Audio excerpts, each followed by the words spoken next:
शीश गंग अर्धंग पार्वती सदा विराजत कैलाशी। नंदी भृंगी नृत्य करत हैं धरत ध्यान सिर सुख राशि।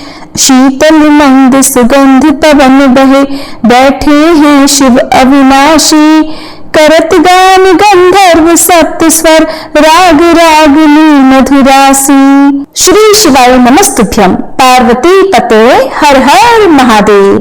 भगवान शिव का प्रिय मास है श्रावण मास और इस मास में आशुतोष भगवान शंकर की पूजा का विशेष महत्व है।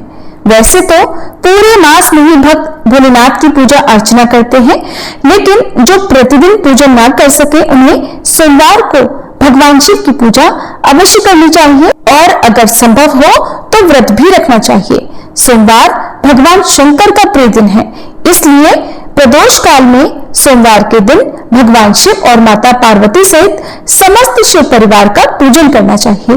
भगवान शिव को आशुतोष कहते हैं और आशुतोष का अर्थ होता है तुरंत प्रसन्न होने वाले या तत्काल संतुष्ट होने वाले देवता। इसलिए सोमवार के दिन की गई पूजा पाठ बहुत जल्दी फलित होती है। आज की इस वीडियो में आप जानेंगे सावन सोमवार व्रत की संपूर्ण विधि के बारे में। व्रत से एक दिन पहले क्या करना है, व्रत के दिन आपको क्या क्या करना है, किन किन बातों का ध्यान रखना है, कौन से काम ऐसे हैं जो करने से व्रत खंडित हो सकता है, किस प्रकार आपको व्रत के नियमों का पालन करना है, विधि विधान से पूजा कैसे करनी है, शिवलिंग यदि ना हो तो कैसे शिवलिंग की पूजा आप कर सकते हैं और फलाहार में क्या क्या ग्रहण कर सकते हैं। जो लोग सावन महीने के सभी 4 सोमवार व्रतों का पालन ना कर पाए, अगर कोई व्रत छूट जाए तो क्या करें, यदि कन्याओं या महिलाओं को व्रत वाले दिन पीरियड्स हो जाए तो ऐसे में क्या करना चाहिए, जो लोग केवल सावन सोमवार के ही व्रत रखते हैं उन्हें उद्यापन कब करना चाहिए, और जो लोग सावन के महीने से सोमवार व्रत उठाना चाहते हो उन्हें क्या क्या करना चाहिए, कब उद्यापन करना चाहिए, कितनी संख्या में व्रत रखना चाहिए, ये सारी बातें आज की इस वीडियो में आपको जानने को मिलेंगी। जानकारी अगर आपको पसंद आए तो वीडियो को लाइक करके कमेंट बॉक्स में भोलेनाथ की जय जरूर लिखिएगा। पवित्र सावन मास में जब धरती हरियाली की चादर ओढ़ती है तब शिव भक्तों का हृदय श्रद्धा से सराबोर हो उठता है। ये वही मास है जब स्वयं मां गंगा भगवान शिव की जटाओं से होकर धरती पर अवतरित होती हैं। सावन के सोमवार भगवान भोलेनाथ को समर्पित होते हैं और इस दिन व्रत करने से विशेष पुण्य फल की प्राप्ति होती है। कहा गया है, सावन का सोमवार शिव का वरदान, भक्ति से जो करे उपवास पूर्ण हो सब काम। इस व्रत से शिवजी प्रसन्न होकर अखंड सौभाग्य, उत्तम स्वास्थ्य, समृद्धि, इच्छित वर, वधु और मोक्ष तक का वरदान देते हैं। इस व्रत को स्त्री, पुरुष, विवाहित, अविवाहित सभी लोग कर सकते हैं। सभी के लिए यह व्रत कल्याणकारी बताया गया है। व्रत से एक दिन पहले क्या करना है, तो मानसिक और भौतिक तैयारी करें। व्रत से एक दिन पहले रात को सात्विक भोजन ग्रहण करें और ब्रह्मचर्य का पालन करें। घर की साफ सफाई कर लें, खासतौर पर पूजा स्थान की। व्रत के लिए जो भी पूजन सामग्री है जैसे दूध, दही, शहद, गंगाजल, बिल्व पत्र, धतूरा, आग, शमी पत्र, सफेद वस्त्र, दीपक, रुई, कपूर, शहद, शुद्ध घी, मिठाई, मौसमी फल आदि एकत्रित कर लें। अगर शिवलिंग न हो, आसपास शिव मंदिर भी ना हो तो तांबे के पात्र में मिट्टी या फिर गाय के गोबर से आप शिवलिंग बना सकते हैं, उन्हीं का पूजन कर सकते हैं। और ऐसा करना भी संभव ना हो तो भगवान शिव की धातु की प्रतिमा या तस्वीर की पूजा भी आप कर सकते हैं। व्रत के दिन आपको क्या क्या करना है, चलिए जानते हैं इस बारे में। तो व्रत वाले दिन सुबह ब्रह्म मुहूर्त में उठें। जितनी जल्दी हो सके सूर्योदय से पहले उठने की आप कोशिश करें। स्नान करें, शुद्ध वस्त्र धारण करें। शांत मन से अब आप पूर्व दिशा की ओर मुंह करके सूर्य देवता को 1 लोटा जल में काले तिल डालकर अर्पण करें। इसके बाद अपने घर के मंदिर में गंगा जल छिड़ककर शुद्धि कर लें। अब पूर्व दिशा या उत्तर दिशा की ओर मुंह करके एक ऊनी आसन पर या कुशा के आसन पर बैठे। अब दाहिने हाथ में थोड़े से अक्षत, जल और बिल्व पत्र लेकर व्रत का संकल्प लें। संकल्प मंत्र आपको इस प्रकार सच्चे मन से बोलना है या इस प्रकार से कहना है कि ओम विष्णु रूपाय नमः, ओम नमः शिवाय। आज सावन मास के पवित्र सोमवार को मैं फल, फूल, जप, तप, उपवास द्वारा भगवान शिव का पूजन करूंगी या पूजन करूंगा। मेरी यह पूजा निष्काम भाव से हो। हे भोलेनाथ, मेरे द्वारा रखे गए व्रत उपवासों को आप स्वीकार कीजिएगा। व्रत के दौरान यदि कोई गलती हो जाए तो अपने वात्सल्य से उसे क्षमा कीजिएगा। संकल्प लेते समय अपने ऊपर थोड़ा गंगा जल या शुद्ध जल छिड़के और हाथ में जल, पुष्प, अक्षत और बिल्वपत्र लेकर संकल्प करें। संकल्प करने के बाद आप संकल्पित जल को धरती पर छोड़ दें। अब आपको आचमनी, शुद्धि और स्तुति करनी है। ध्यान मुद्रा में बैठकर सबसे पहले आसन शुद्ध कर लें, फिर पृथ्वी देवी भूमि को स्पर्श करें। मन से क्षमा मांगे कि मैं आप पर बैठ रहा हूं या बैठ रही हूं। ओम पृथिव्यै नमः। इसके बाद आचमनी करनी है। जब हम स्नान करते हैं तो हमारा शरीर पवित्र हो जाता है, लेकिन आचमनी करने से हम मन, वचन और कर्म से भी शुद्ध हो जाते हैं और भोलेनाथ की भक्ति या फिर उपवास के लिए तैयार हो जाते हैं। अगर आचमनी पात्र हो तो आचमनी पात्र से, नहीं तो शुद्ध जल के लोटे से, चम्मच से आप अपने बाएं हाथ से दाहिने हाथ में थोड़ा सा चल लें और इस प्रकार से कहें, ओम अपवित्रो पवित्रो वा सर्वावस्थां गतोऽपि वा यः स्मरेत् पुंडरीकाक्षं स बाह्याभ्यन्तरः शुचिः। इस प्रकार से करने पर हमारा अंतर्मन भी शुद्ध हो जाता है। अब सबसे पहले भगवान शिव की स्तुति करें, ध्यान करें। ओम नमः शिवाय शांताय करुणावतारिणे पशूनां पतये तुभ्यं गौरीशाय नमो नमः। या फिर महामृत्युंजय मंत्र का जाप कर सकते हैं। अब आपको पूजा करनी है। अगर आप आसपास शिव मंदिर में जाकर शिवलिंग का पूजन कर सकते हैं तो बहुत अच्छी बात है, नहीं तो घर में भी पूजा की जा सकती है। शिवलिंग नहीं है तो जैसा कि आपको बताया, आप मिट्टी से, शुद्ध मिट्टी से बालू रेत मिलाकर या गाय के गोबर से भी शिवलिंग बना सकते हैं। पूरा दिन पूजा करने के बाद उसे आप अगले दिन सुबह पूजा करके विसर्जित कर सकते हैं। पंचोपचार विधि से पूजा की जाती है, तो पंचोपचार यदि समय ज्यादा हो तो षोडशोपचार विधि से भी पूजा कर सकते हैं। सबसे पहले भगवान को गंध, चंदन अर्पित करें, फिर पुष्प, बेलपत्र, धतूरा, शमीपत्र, सफेद पुष्प भगवान को अर्पित करें। धूप दिखाएं, भगवान के समक्ष घी का दीप जलाएं। घी का दीप यदि जलाने की सामर्थ्य ना हो तो तिल का तेल भी आप जला सकते हैं। अब भगवान को फल, मिठाई, गुड़, शहद, मौसमी फलों का जूस या मौसमी फल अर्पित करें। साथ में कुछ दक्षिणा भी मंदिर में रखें, जिसका दान आप किसी योग्य निर्धन व्यक्ति को दान में दे सकते हैं। आज के दिन शिवलिंग का अभिषेक भी किया जाता है। अभिषेक करते समय आपका मुंह पूर्व या उत्तर दिशा की तरफ हो और ध्यान रखिएगा, अगर पंचामृत से, केवल दूध या दही से आप अभिषेक कर रहे हैं तो तांबे के लोटे का प्रयोग आप ना करें। तांबे के पात्र में रखा गया दूध, दही या पंचामृत विष के समान हो जाता है। इसके लिए आप स्टील के या फिर पीतल के लोटे का प्रयोग कर सकते हैं।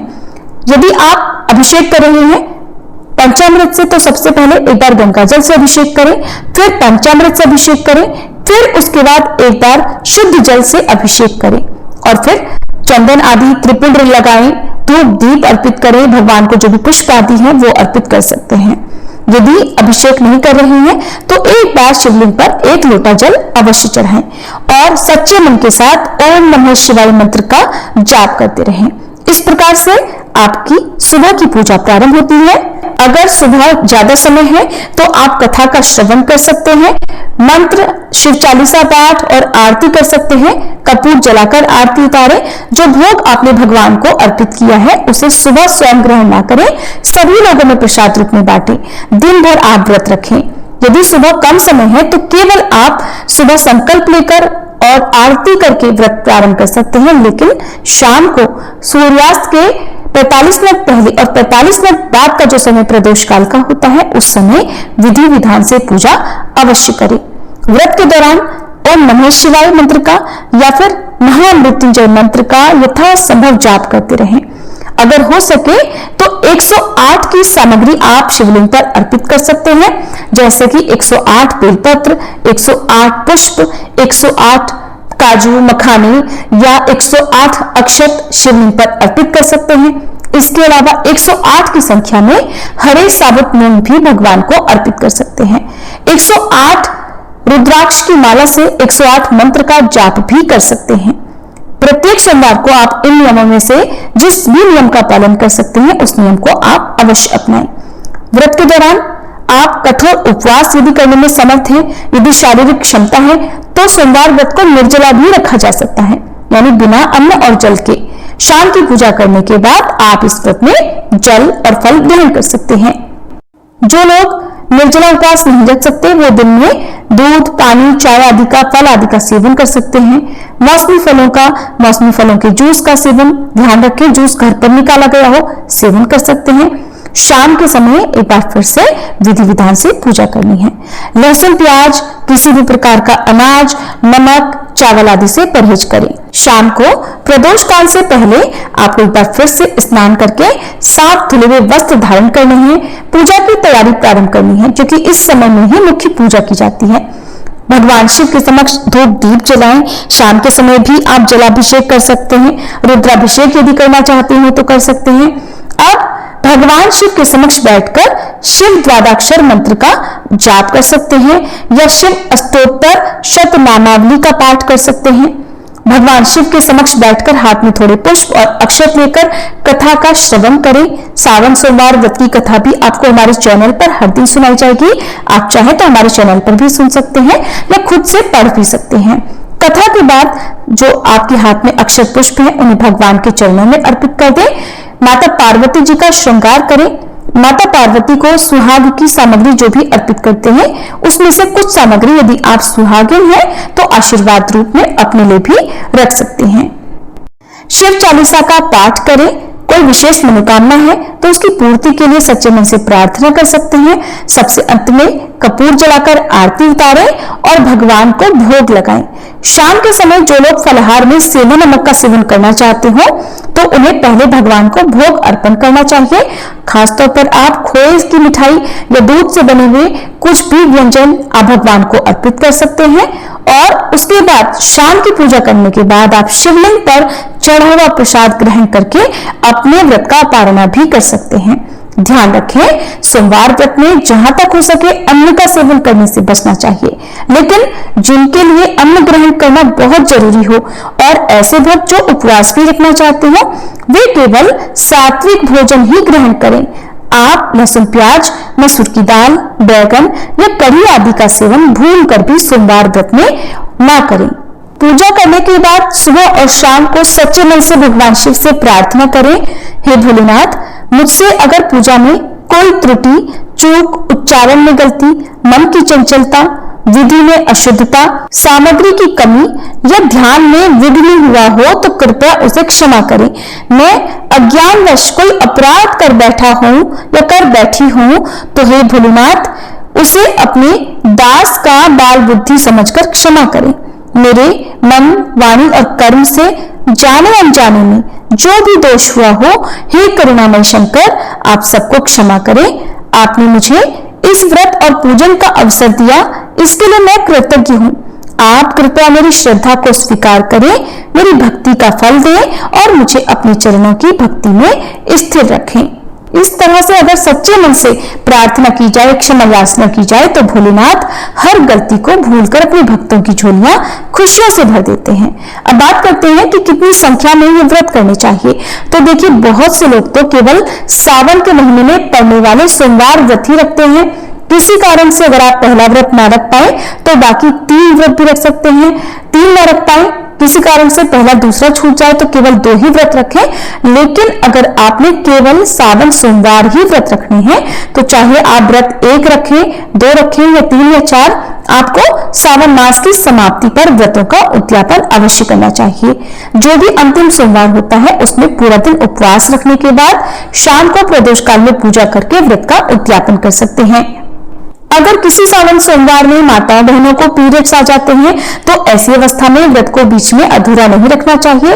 व्रत तो आपको रखना चाहिए लेकिन उस व्रत को गिनती में नहीं गिना जाएगा और आप व्रत के सभी नियमों का पालन करें, बस मानसिक रूप से पूजा करें।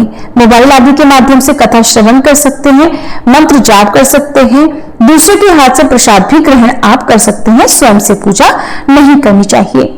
बहुत से श्रद्धालु सावन के महीने से 16 सोमवार व्रत भी प्रारंभ करते हैं।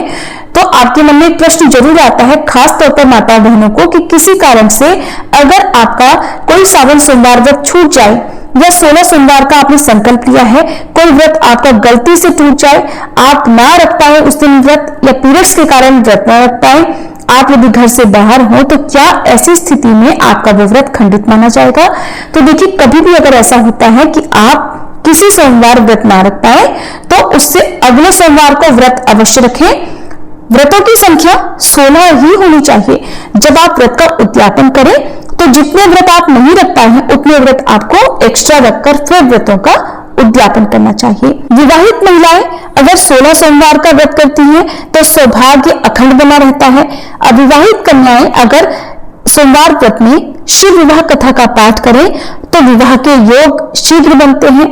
इसके अलावा एक बेलपत्र पर ध्यान रखें, 3 पत्ती वाला कम से कम बेलपत्र होना चाहिए, जिस पर चंदन से ओम नमः शिवाय यदि लिखकर भगवान शिव को अर्पित किया जाए, तो जो भी अविवाहित लोग हैं उनके विवाह के योग बनते हैं। उन्हें अच्छे गुणों वाले जीवन साथी की प्राप्ति होती है। जिनका दाम्पत्य जीवन बहुत ज्यादा कड़वाहटों से भरा है, तो उनका दाम्पत्य जीवन भी भोलेनाथ और माता पार्वती की कृपा से सुखद बन जाता है। कोशिश करें हर सोमवार व्रत को आप अपने हाथ से गरीबों को भोजन कराएं या फिर दान दक्षिणा अवश्य दें। कोई भी व्रत दान दक्षिणा से पूरा माना जाता है। तो ये थी आज की वीडियो। उम्मीद करती हूँ आपको जानकारी पसंद आई होगी। वीडियो को अंत तक देखने के लिए और अपना कीमती समय देने के लिए एक बार फिर से आपको बहुत बहुत धन्यवाद।